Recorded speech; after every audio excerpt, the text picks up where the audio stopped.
Vibe coding काफ़ी मज़ेदार चीज़ है और छोटे प्रोजेक्ट के लिए आप क्लाउड या किसी भी प्रोवाइडर के फ्री टूल्स को यूज़ कर सकते हैं। बड़े प्रोजेक्ट्स के लिए इश्यू ये आता है कि आपको काफ़ी ज़्यादा टोकन्स चाहिए होते हैं, तो या तो आपको पे करना पड़ेगा सब्सक्रिप्शन परचेज़ करने के लिए या फिर आपको नए प्रोवाइडर पे स्विच करना पड़ेगा कि आप उसको कॉन्टेक्ट समझा सकें और अपने प्रोजेक्ट पे कंटीन्यूअस वर्किंग कर सकें।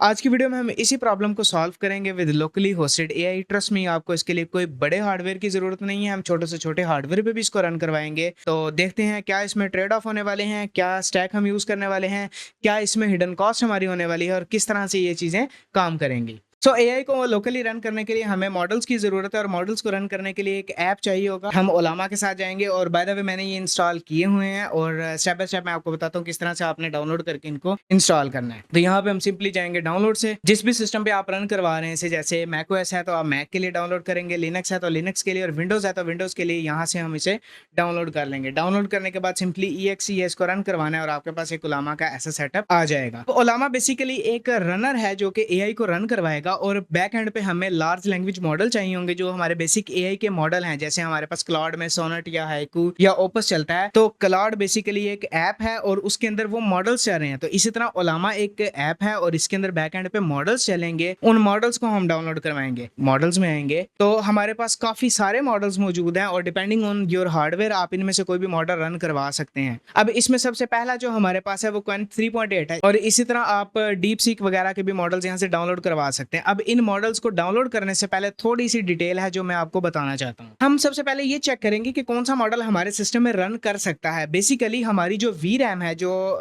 हमारे ग्राफिक कार्ड की मेमोरी होती है, उसके ऊपर डिपेंड करता है कि वो कौन से मॉडल को रन करवा सकती है। अगर मैं आपको दिखाता चलूं तो मेरे पास 5060 Ti लगा हुआ है जो कि तकरीबन 16 GB VRAM वाला कार्ड है। तो 16 GB के अंदर रहते हुए जो भी मॉडल आ सकता है वो मैं रन करवा सकता हूँ। मतलब अगर मैंने एक 8 GB का मॉडल रन करवाया तो वो बिल्कुल मेरी VRAM के अंदर आएगा सारा का सारा और अच्छी स्पीड मुझे प्रोवाइड करेगा। इसके अलावा हमारे पास एक होती है शेयर्ड मेमोरी। 16 GB VRAM है लेकिन GPU मेमोरी 32 GB शो करवा रहा है क्योंकि वो मेरी रैम का भी कुछ portion as a VRAM use कर रहा है। रैम भी मेरी जितनी ज्यादा होगी उतना मॉडल मैं रन करवा सकूंगा। अब अगर एक मॉडल मेरी VRAM से बड़ा है, मतलब 18 GB का या 20 GB का है, तो कुछ मॉडल मेरा रैम में ऑफलोड हो जाएगा लेकिन उसमें मुझे परफॉर्मेंस बहुत ज्यादा कम मिलेगी। तो आपके पास जो भी ग्राफिक कार्ड लगा हुआ है आप उसके मुताबिक उसकी VRAM देखें और उससे छोटा मॉडल आपने रन करवाना है। Qwen 2.5, Qwen 3 कोडर और इसी तरह हमारे पास Qwen 2.5 कोडर है। अब ये कोडर मॉडल है, स्पेसिफिकली ट्यून्ड है कोडिंग के लिए। तो देखें आप, इसका जो सबसे लेटेस्ट वाला मॉडल है 7 बिलियन पैरामीटर्स वाला। 7 बिलियन पैरामीटर्स का मतलब है एक वक्त में कितनी चीजों को प्रोसेस कर सकता है, कितने पैरामीटर्स को स्टोर कर सकता है। तो ये तकरीबन 4.7 GB का है, मतलब 8 GB VRAM वाले सिस्टम के अंदर ये इजीली VRAM के अंदर आ जाएगा और अच्छी स्पीड आपको प्रोवाइड करा होगा। अगर आपके पास 12 GB VRAM वाला कार्ड है तो आप इसी का एक 14 बिलियन पैरामीटर्स वाला है। और इसी तरह अगर आपके पास हाई एंड कार्ड है या मल्टीपल ग्राफिक एरे हैं तो आप इसके अंदर 20 GB वाला ये 32 बिलियन पैरामीटर वाला मॉडल भी रन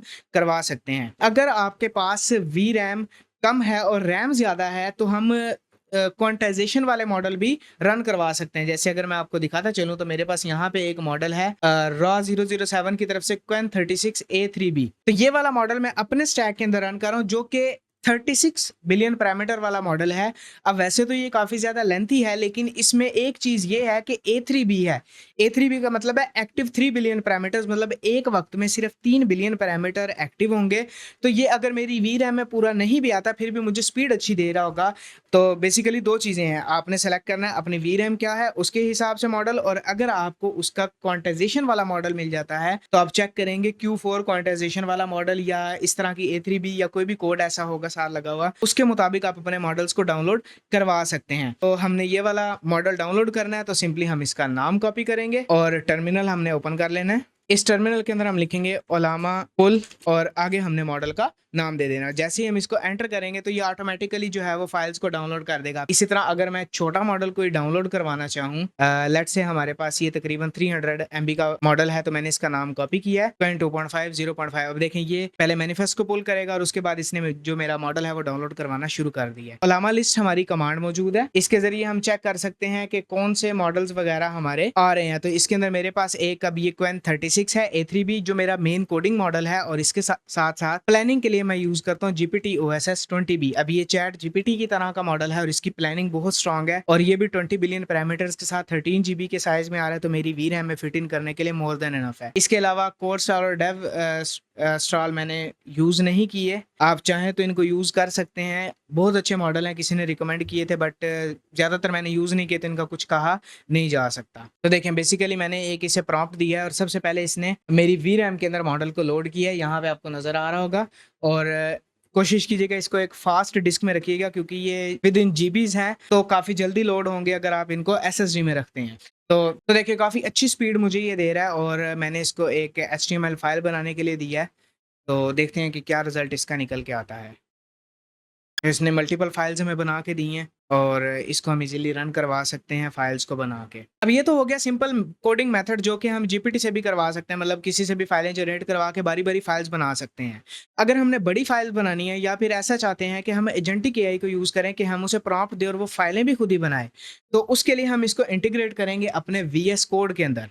तो हम अपना वीएस कोड ओपन करते हैं। होप सो मेरा चल रहा होगा बैकएंड पे, क्योंकि मैं एक प्रोजेक्ट पे काम कर रहा था। तो आपने इसकी एक्सटेंशन में आ जाना है, और एक्सटेंशन में आने के बाद आपने सिंपली यहाँ पे सर्च करना है क्लाइन को। ये हमारे पास एक्सटेंशन है। इसको डाउनलोड करने के बाद आपके पास इस तरह का एक यहाँ पे आइकॉन आ जाएगा क्लाइन का। ठीक है, मैं नया फ़ोल्डर ओपन कर लेता हूँ ताकि चीज़ें थोड़ी-सी आसान रहें। सबसे पहले आपने इसकी सेटिंग में जाना है और यहाँ पे अपने मॉडल्स को कॉन्फ़िगर करना है। तो हमने यहाँ पे एपीआई प्रोवाइडर ओलामा सेलेक्ट करना है, और ओलामा सेलेक्ट करने के बाद हमने जो है, अगर आपका किसी और मशीन पे ओलामा रन कर रहा है, तो आप यहाँ पे कस्टम बेस यूआरएल डाल के अपनी ओलामा मशीन का लिंक डालेंगे, वरना आप इसको छोड़ दें तो ये लोकल होस्ट को ही यूज़ कर रहा होगा। और उसके अलावा अब यहाँ पे प्लान मोड है, तो प्लान मोड के लिए मैं अपना GPT OSS 20 बिलियन सेलेक्ट करने लगा हूँ। सिंपली इसने मॉडल मेरे पुल कर लिए हैं, और यहाँ से मैं 20 बिलियन सेलेक्ट कर लूँगा, और यहाँ पे आपकी अब कॉन्टेक्स्ट विंडो है, इसके ऊपर भी हम बात अभी थोड़ी देर तक करते हैं। और इसी तरह एक्ट मोड आ गया। एक्ट मोड आपका मेन कोडिंग मोड है, जिसके अंदर इसने कोड को जनरेट करना है, और यहाँ पे हम अपना जो मेन क्लाउड का मॉडल है वो रन करवा के इसको डन कर देंगे। जैसे ही डन किया है, we are all set to go, और अब हम अपनी जो चीज़ें हैं उनको क्रिएट करना स्टार्ट करते हैं। तो सबसे पहले हम प्लान मोड में आ जाएंगे, और इसको बिल्कुल वैसे ही कमांड देंगे जैसे हम अपने क्लाउड को देते हैं। तो मैंने इसको एक छोटा-सा प्रॉम्प्ट दिया है, और इसको बोला है कि मैं क्रिएट करना चाह रहा हूँ एक बेसिक वेब पेज, जो कि मुझे करंट टाइम और डेट बता दे। तो थोड़ा-सा इसने थिंकिंग करनी है, प्लानिंग करनी है, और बैक एंड पे अगर मैं आपको दिखाता चलूँ, तो ये सिर्फ़ और सिर्फ़ मेरा जीपीयू यूज़ कर रहा है।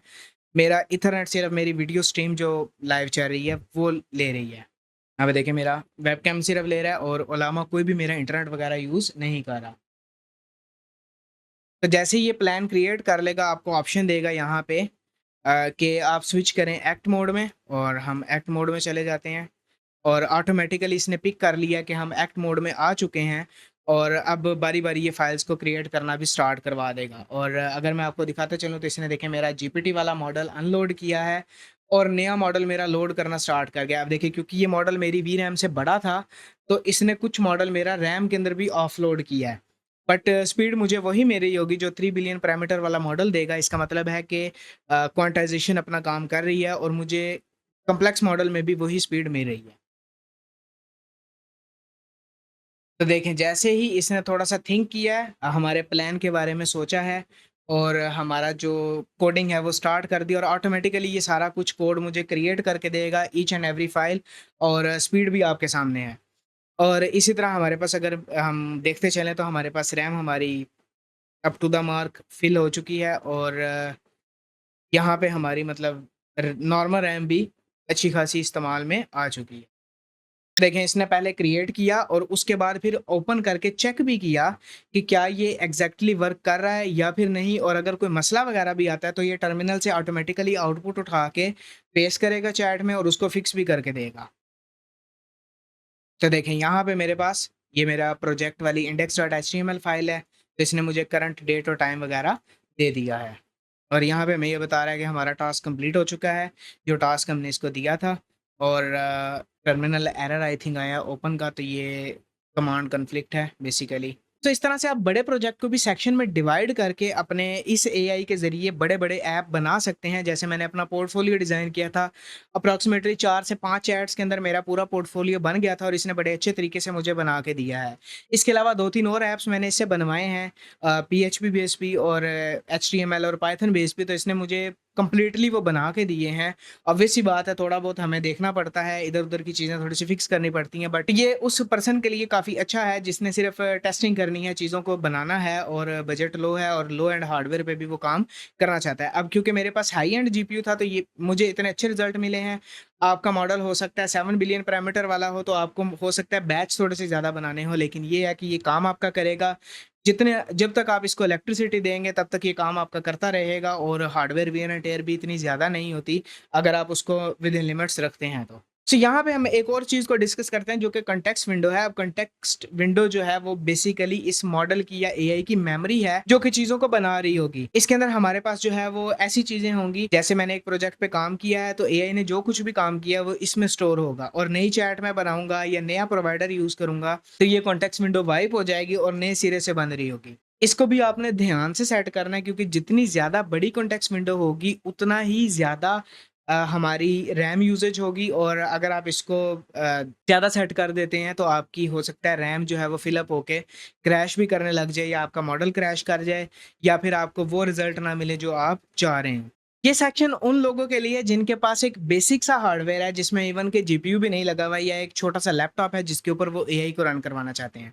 अब ये टोटली फ्री तो नहीं होगा, लेकिन इसके अंदर कुछ ये है कि कुछ हद तक आप इसी सेटअप को रेप्लिकेट कर सकते हैं और कुछ क्लाउड मॉडल्स को रन करवा सकते हैं। इनमें डेली और वीकली लिमिट्स मौजूद हैं, तो विद लिमिटेड सेटअप है लेकिन ओलामा को ही यूज़ हम कर रहे हैं। तो बेसिकली आपने ओलामा पे आके अपनी आईडी बना लेनी है और उसके बाद आपने यहाँ पे एक कमांड देनी है ओलामा साइन इन, ठीक है?